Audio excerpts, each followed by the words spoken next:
Hey y'all, so in today's video I just wanted to share something that I've been thinking a lot about for the past 6 months or so, and something that's been on my heart. I just wanted to share my thoughts on consumerism and Christianity, and how those two kind of correlate. So I think as people in general, especially in our American society, we buy into the lie that a nicer car or a MacBook Pro or a bigger house, more square footage, you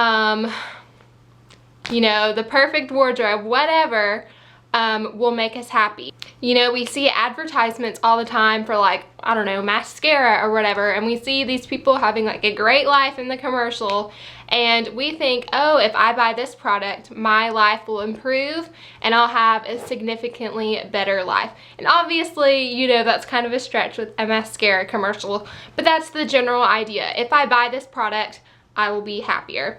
And that's such a lie. You know, maybe initially after you make a purchase or go on a shopping trip, you'll be happy, but the next day, like, usually that happiness is gone, and definitely within a couple days, that happiness is gone. You know, the high of shopping or whatever has worn off, and you're back to your life, your regular life. So some things that I've noticed a lot and thought a lot about is how, at least where I live in the South, and here in the South, a lot of people my age, they all have the Chaco sandals and the Kavu backpacks and the Nike shorts with the oversized, like Southern preppy brand t-shirts or whatever. Everyone has the Patagonia pullovers and the polo hats and the North Face backpacks. And I mean, the list goes on and on and on. You know, Vineyard Vines, Lily Pulitzer, there's so many brands, Jack Rogers.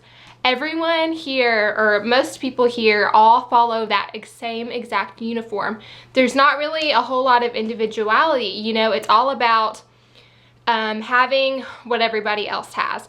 And I used to be that way. I used to, you know, I, at one point a few years ago, bought a Kavu.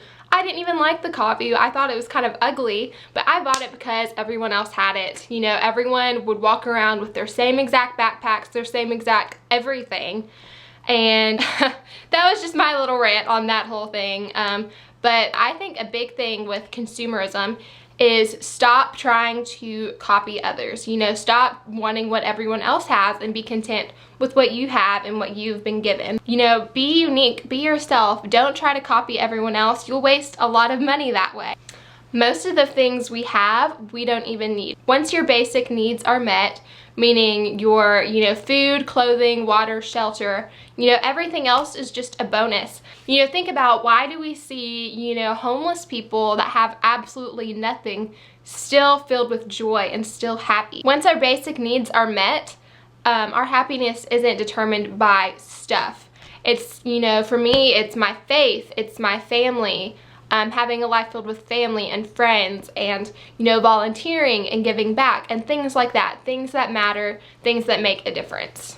You know, and I'm not saying, you know, having nice clothes or having a nice car is bad. It's when it becomes an obsession and a need to keep up with the Joneses and a need to have, you know, all this stuff that we don't really need. One major holiday that I will admit I do partake in, because I just love the holiday bustle, hustle and bustle, but Black Friday. I mean, Black Friday is no longer Black Friday. It is Black Thursday night, you know, Thanksgiving. Black Friday has been moved to Thanksgiving. And there are people that, you know, are skipping out on time with family and friends to pick up a new, like, bigger TV or a laptop or whatever. People are trampling each other in Walmart and just fighting over these possessions that we don't need. You know, we're taking the focus off of being thankful for what we've been given and fighting over things that we don't need. You know, and for me personally, I do love to shop. I used to be a little bit of a shopaholic, and my eyes have been open to, like, why do I need to keep up with everyone else? Why do I have to have what everyone else has, society says I need, when I'm perfectly happy with the things that God has blessed me with. So I'm not saying shopping is bad at all. Like I said, I do love to shop.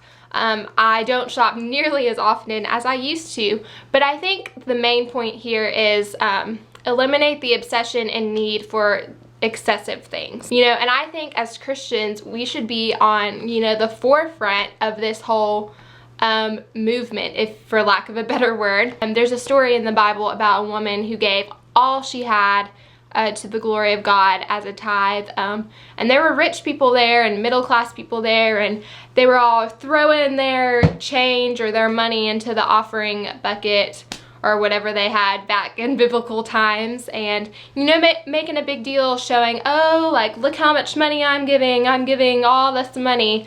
And the amount of money that this woman gave was equivalent to about half of a penny in American dollars or cents. And Jesus was so thankful because she gave literally all that she had, and that is what I want to be like, and that's what I think as Christians we should strive to be like. You know, I'm not saying give away everything you have, but, you know, just being more conscious of, you know, not spending your money on such frivolous things, and instead, you know, giving back to others, helping the needy, helping the poor, donating your time and your money to worthy causes.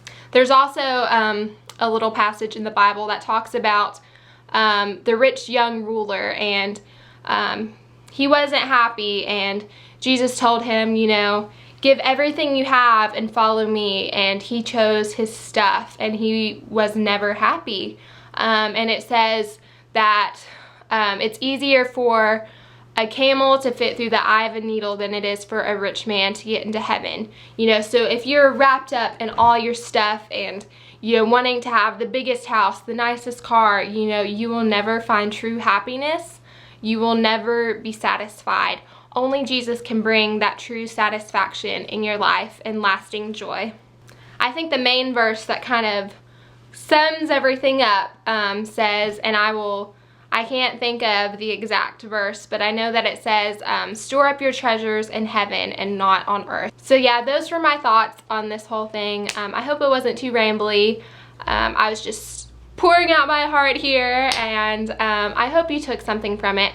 And I want to say that if you ever have any prayer requests or questions or anything at all, need any advice, you can always message me or email me or whatever, and I love you guys and I'm here for you, and I will help you in any way that I can. So to sum all of this up, you know, Jesus is really the only thing that can bring true lasting joy in your life.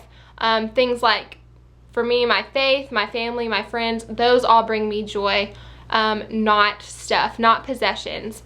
And when I stopped trying to, you know, like I said, I went out and I was buying Kavus and Chacos and everything, trying to be just like everybody else, wasting so much money, trying to keep up with the Joneses or whatever, and that was so pointless. And so those might make you happy or feel accepted for a day, but, you know, in the long run, it's just stuff. You know, it's not gonna go with you when you die.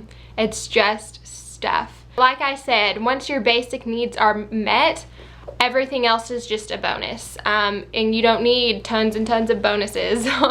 Thank you so much for watching. Please subscribe if you're not already, and I will see you in my next video. Bye!